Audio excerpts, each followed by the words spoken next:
আপনারা অনেকেই জানতে চেয়েছেন আমি কিভাবে আমার চুলের যত্ন নেই আর যত্ন নেওয়ার জন্য ঠিক কোন প্রোডাক্টটি ব্যবহার করছি। মূলত আমি জাফরান হেয়ার গ্রোথ থেরাপি বা জাফরান হেয়ার অয়েলটি ব্যবহার করছি। বর্তমানে বাংলাদেশের বাজারে যতগুলো হেয়ার অয়েল আছে তার মধ্যে জাফরান হেয়ার অয়েল অনেক জনপ্রিয় একটি হেয়ার অয়েল। জাফরান অয়েলটি সাধারণ হেয়ার অয়েল থেকে অনেকটাই ভিন্ন। এর টেক্সচার অন্যান্য অয়েল থেকে অনেক ঘন।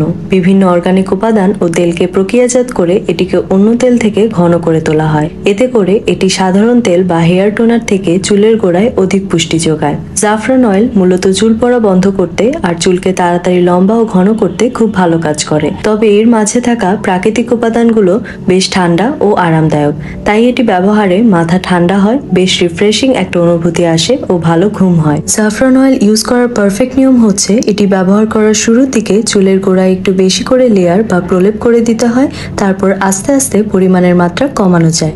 জাফরান অয়েল কোনো কিছুর সাথে না মিশিয়ে সরাসরি চুলে দেওয়া যায়, আবার নারকেল তেলের সাথে মিশিয়েও ব্যবহার করা যায়। ভালো ফলাফল পেতে সপ্তাহে 2 থেকে 3 দিন ব্যবহার করলেই যথেষ্ট। জাফরান অয়েল সারা বাংলাদেশের প্রায় সব কসমেটিক্সের দোকানেই পাওয়া যায়, আবার ফেসবুকেও অসংখ্য সেলারদের কাছে পাওয়া যাবে। তবে জাফরান অয়েলের প্রচুর চাহিদা থাকায় কিছু বিক্রেতা নকল জাফরান অয়েল বিক্রি করে। তাই আমি আজ আপনাদের একটা নিয়ম দেখিয়ে দিব যেভাবে আপনি খুব সহজেই আসল জাফরান অয়েল চিনে কিনতে পারবেন। আপনার ফোনের ফ্ল্যাশ লাইটটি জ্বালিয়ে জাফরান অয়েলের বক্সে ধরবেন। যদি ফোনের ফ্ল্যাশ লাইটে ধরার পর জাফরান অয়েলের হলুদ রঙের বক্সে ল্যামিনেশন পেপারটি চিতাবাঘের ত্বকের মতো গ্লেজ দেয় তাহলে সেটা অরিজিনাল, আর যদি এরকম গ্লেজ না দেয় অন্যরকম হলে সেটা নকল। জাফরান অয়েল বক্সের এই ল্যামিনেশন পেপারটি সম্পূর্ণ অ্যান্টিফেক 3D হলোগ্রাফিক পদ্ধতিতে তৈরি করা, তাই আসল জাফরান অয়েল কিনতে এই ল্যামিনেশন পেপারটি চিনে রাখা খুব জরুরি। এই ভিডিওটা এতটুকুই।